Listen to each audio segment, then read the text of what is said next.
Welcome to the Mucked Up My Self-Care podcast. I'm Jill from New York. And I'm Linda from Tasmania. We are two moms from opposite sides of the world who are living, demonstrating, and helping moms across the world build their self-care asset bank. Ready to dive in? Messy, interrupted, imperfect, and most of all mucked up. Let's get going. Let's get going. Who's going to start us off? Highs and lows, all that thing, all that stuff. Why don't you go first? No, you've got no sound for some reason. I did. All right. Oh, there you go. Good start. Hello. Good morning. Always. Well, there we go. Low is low energy. Low energy a lot. It's been a very hectic week between drained emotions, drained energy, and then finally getting to the start of the menstrual cycle after that roller coaster before. So that is my low for this round. Is this cycle was not fun to get through between the depressing days, the painful days, and now we're like coming back to who we really are. And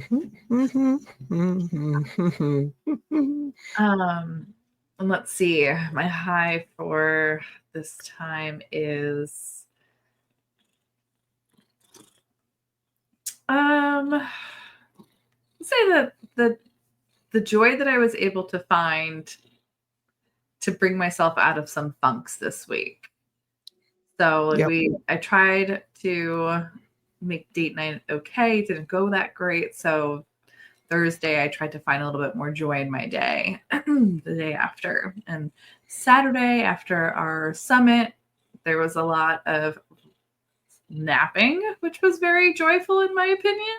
And then restful, which was good. And then we went bowling on Sunday. So there was a lot of fun that we had and being with each other as a family, and just, it was an easy thing to pull the joy out of that time surrounding us as a family. So finding the joy in some of the hard days to bring me out of some of the funk. Yep. Nice. Very nice. Linda, highs and lows for you. I think I'll start with the low as well. I wasn't able to get to the summit on my Saturday or Friday because of children and YouTube and all the things that sort of brings. So while we have our kids in the background of this podcast at many times, we can't really have them in the background of something like the summit. So I was a little bit disappointed that I couldn't make it there and make it to that. So that was definitely a low I felt for the weekend. High for me is I managed to get 3 out of the 4 children and to the hairdressers this morning and got their hair cut all at once, which is usually doesn't happen like that. Like usually my mum will take one of them for a haircut at one time, or I'll take the older 2, or just one at a time and not all 4, because I had all 4 with me as well. My gosh. So, and there was about a 45-minute wait, possibly a little bit longer as well. So that it was really busy. It was like Monday morning madness. Oh my gosh, yeah. We had to wait, and so they had to sit and read books and look at all the people in the hairdresser getting their haircuts. And we had one really magical, wonderful moment where this old guy was just having this lovely chat with my kids. Aww. And another man who was playing hide and seek with Quinn for a while as well. And the old guy actually let us in front of him, even though he was next in queue. And so that meant we took up all of the spots. And Quinn was adamant that he wasn't going to get a haircut the night before, and then he ended up getting a haircut. So it's still not that short, but it's shorter, about half the neck. So, so I actually ended up paying it forward and paid for his haircut without him realizing when I left as well. So I didn't get to see his reaction or anything else like that, but I didn't need to. Yeah. And so that was definitely a high, because Wow, that's so awesome. being in a position to be able to do that this week was really lovely. So yeah. I love that, Linda. Mhm. Glad you were able to share that too. Yeah, thank you. Awesome. Whew. Well, our episode today, well, I'm hoping we are both not as feeling as flat as we were last week, but we are heading into a conversation about leading the way with self-care and Yes. Yep. where that's going to take us. Mm-hmm. And I think we've just demonstrated some leadership for both of us in our highs and lows, actually, of saying, you know what, this is going to be relaxed time, nap time after the summit, especially.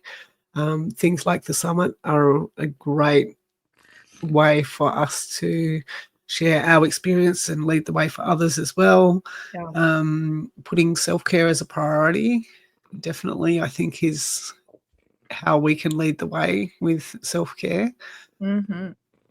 But aside from all of those things, I think what comes to mind for me is how we're leading the way with self-care for ourselves.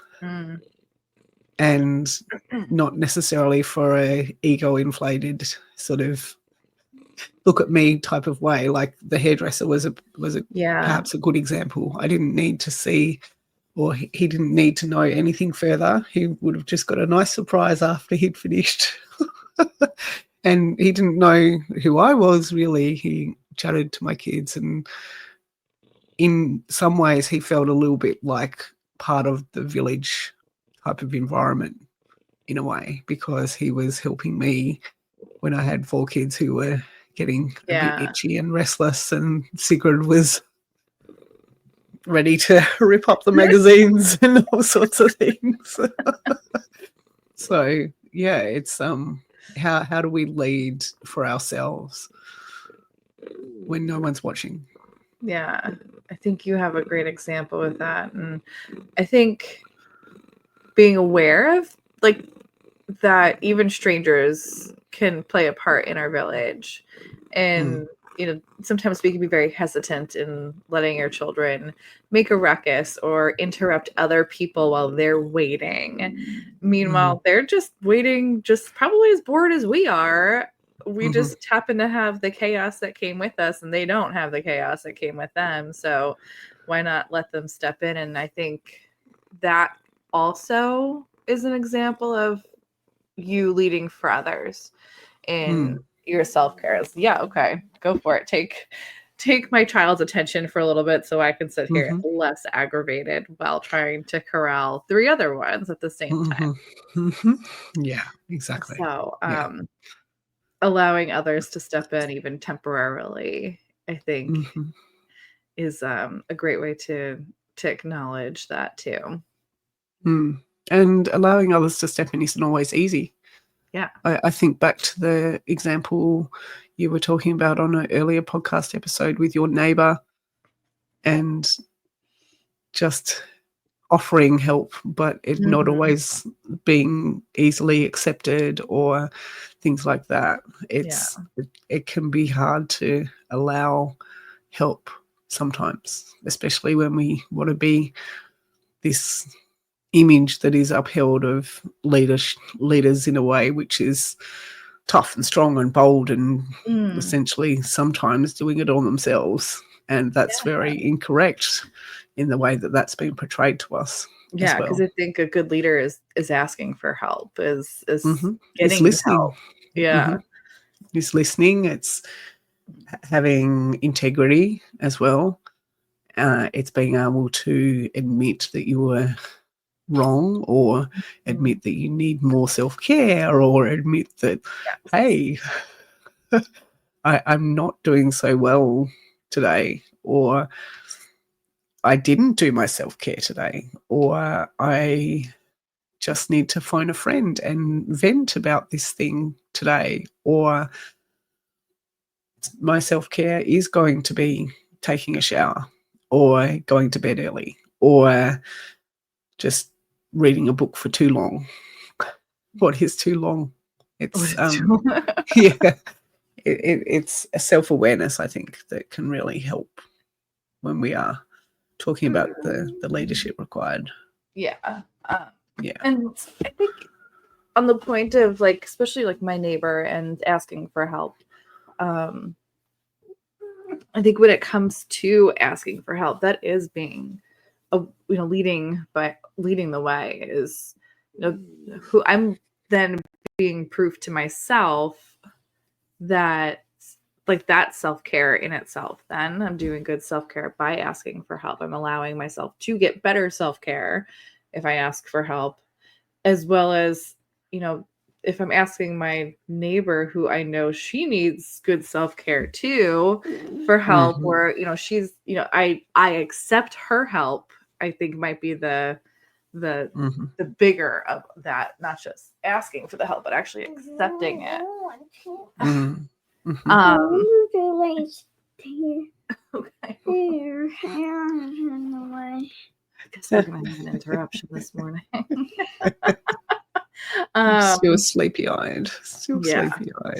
It's still early, but me accepting help from her, it only gives her more encouragement to go ahead and accept the help for me when she's going to need it, or allows her to move on with that to someone else, not even me, but to offer help to someone else that might be in her village. And then, you start that domino effect by just, leading the way, being the example. Just go ahead and say, yeah, I'll take your help with that.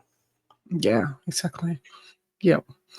And I think when we look back to, why we were starting this podcast and the crossover that we had in joining together to talk about self-care itself, we were actually talking about trying to disarm or unpack a lot of the myths around self-care and a lot of the society, the ways that society upholds it. And so I think that part of what we can do to lead the way in self-care is to actually, A, have the conversations, and B, say, you know what, this is the way that I'm doing my self-care today, or this is the way that I'm not doing my self-care, and I need some help, and I need to work out the purpose of self-care for me in this moment, or I don't want to unpack it that much, or I don't, we don't need to constantly analyze our self-care either. But at the same time, we are wanting to cause a little bit of ripples in that it's not just saunas and day spas and yogas and all the other things as well. Fluffy stuff, yeah. The fluffy stuff, yes. And I think that the podcast, these conversations, the desire to be able to share about what we've learned about self-care through this adventure of podcasting also reflects then, as we become role models for our children, our spouses, not just that, then it's reflected in our businesses, but the example that we're putting out there for our kids is a big one too. And we've talked about that a lot on the podcast as well. We're not just setting examples for ourselves to be like, oh, we can do this. We have evidence that, we know self-care works for our energy and getting us back to a good place to be able to take care of everybody else. But now our kids see that. And, even our spouses, I'm like, okay, you're taking your self-care time when I talk to my husband. Okay. And my son gets it now, daddy's going out for his self-care time. Mm-hmm. What does that mean? Like, I don't just throw that Mm-hmm. word around. Like, we actually try to work on, like, we're doing Mm-hmm. some self-care, and do you feel better after this time? And then how do we bring it into our businesses? We just become living proof of that through our businesses. Mm-hmm. Exactly. And that's about showing up. That's about honoring what we're talking about and doing a lot of, like, putting into practice what we're living. Like, that's the living proof that you often talk about as well, Jill. We come back the next week and we say, hey, these are my highs for the week, these are my lows for the week, these are some things that we hope that others will also be able to relate to, in that it's everyday life as well. Yeah. And it doesn't have to be hard. It doesn't have to be complicated.